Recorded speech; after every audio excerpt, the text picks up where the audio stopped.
ಒಂದು match box, ಒಂದು glass ಹಾಗೆ ಸ್ಯಾನಿಟೈಸರ್.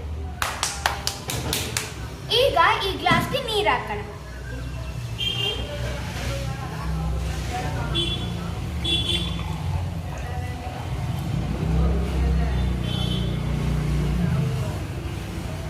ಸಾಕು.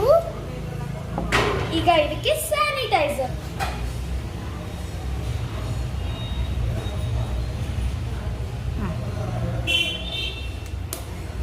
ಈಗ ಮ್ಯಾಚ್ ಬಾಕ್ಸ್ ತಗೊಂಡು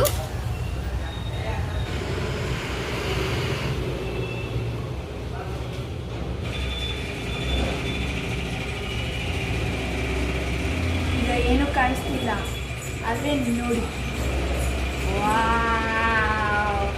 ಈಗ ಬೆಂಕಿ ಉರಿತಿದೆ. ಇದು ಆಕ್ಚುಲಿ ಬೆಂಕಿಯಿಂದ ಉರಿತಿದೆ, ಅದು ನಮ್ಮ ಕಣ್ಣಿಗೆ ಕಾಣಿಸ್ತಿಲ್ಲ.